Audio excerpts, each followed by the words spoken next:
Hello students, welcome to my channel. তখন আমি ভূগোলদের coaching সেন্টারের পক্ষ থেকে সুমিত বিশ্বাস বলছি। তো সবাই জানো সেকেন্ড সেমিস্টারের পরীক্ষা চলছে WBSUর আন্ডারে। এইসি ইংলিশের আমি দেখো প্রশ্ন দিয়েছিলাম কিছু সাজেস্টিভ কোশ্চেন। আজকে আমি পোয়েট্রির সাজেস্টিভ কোশ্চেন দিচ্ছি। এই WBSU second semester AEC English poetry question 2025। Who is the poet of all the world's stage? All the world's স্টেজের কবিকে William Shakespeare. All the world's stage is taken from the play, কোথা থেকে নেওয়া হয়েছে? কোন নাটক থেকে? এই কবিতাটা as you like it. According to the poem, how many stages of life does a man pass through? কটা মানুষের জীবনে কটা স্টেজ পেরোয় জীবনে? 7টি stage. What is the first stage in a man's life according to the poem? Infant. প্রথম স্টেজটা কি মানুষের? শিশু, শৈশব।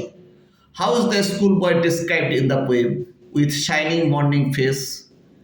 What does the lover do in the stage? এই স্টেজে লাভাররা কী করে? প্রেমিকরা। Sighs like a furnace. The soldier is described as being full of. সোলজারদের কী বর্ণনা করা হয়েছে? Strange oaths and bearded like a part. তাদের দাড়ি এবং চিতাবাঘের মতন তাদের চলাফেরা গতিবিধি থাকবে। The soldier is described as being full of স্টেঞ্জ oaths, শপথ দেবে এবং চিতাবাঘের মতন তার চলন থাকবে। Which stage is described on seeking the bubble reputation? এটা কাদের থাকবে এরকম বাবল রেপুটেশন, মানে ক্ষণস্থায়ী স্মৃতি? এটা হচ্ছে কিনা বাবল মানে ক্ষণস্থায়ী তোমার রেপুটেশন, সুনাম তোমার কীরকম থাকবে? রেপুটেশন, সুনাম কীরকম থাকবে? কাদের থাকবে? সোলজারদের। What is the fourth stage? Fourth stage কি? Justice. What is the six stage?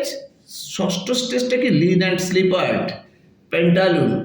What is the final stage of man's life according to the poem? এই কবিতা অনুসারে মানুষের শেষ পর্যায়ে কি? সেকেন্ড চাইল্ডিশনেস অ্যান্ড অবলিভিয়ান, দ্বিতীয় শৈশব অবস্থা এবং বিস্মৃতি ঘটবে অনেক কিছুর। What does the word oblivion refer to the poem? কারণ অবলিভিয়ান বলতে কি বুঝিয়েছে? অনেক কিছু ভুলে যাওয়া, বিস্মৃতি হয়ে যাওয়া, অর্থাৎ forgetfulness and lack of awareness. What is the poet of the wild swans at Coole? WB Yeats. What is the setting of the poem? এই কবিতাটা কোথা থেকে নেওয়া হয়েছে?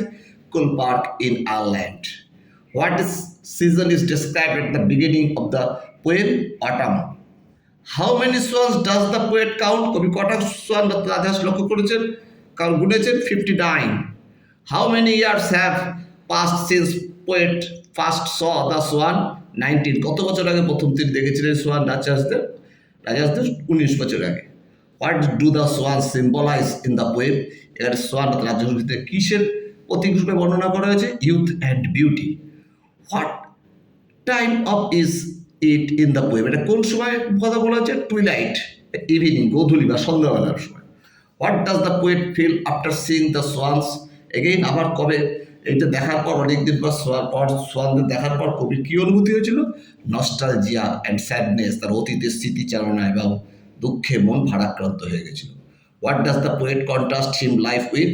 কবির জীবনের সাথে এখানে কি বুঝাতে চেয়েছে? দ্য সোয়ান্স আনচেঞ্জড লাইফ, রাজহাঁসদের কোনো পরিবর্তন হয়নি। The swans are compared with, কার সাথে সোয়ান্সদের কম্পেয়ার করেছে? লাভার্স, প্রেমিকদের সাথে।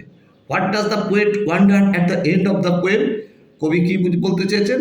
হোয়ার দ্য সোয়ান্স উইল গো, যেখানে কিরকম এই রাজহাঁসটা আবার যাবে। এই প্রশ্নগুলো পোয়েট্রির মধ্যে পড়লে পরে তোমরা আশা করি সমস্ত প্রশ্ন লিখতে পারবে। আগে আমি পোর্শন দিয়েছিলাম, আজকে পোয়েট্রি পোর্শনে দিয়ে দিলাম। এইসি ইংলিশে এই WBSUর আন্ডারে সেকেন্ড সেমিস্টারে এইসি ইংলিশে এই পুরোটা আমার কভার করা হয়ে গেল। আশা করি তোমরা যদি এই প্রশ্নগুলি পড়ো তোমরা অবশ্যই সব লিখতে পারবে। আমি তোমাদের জন্য আরও আগামী দিনে ভালো ভালো তোমাদের জন্য সমস্ত ভিডিও আনবো। তোমরা আমাকে বেশি করে লাইক ও সাবস্ক্রাইব করো। আজ এই পর্যন্ত রইল। Thank you, tata, by.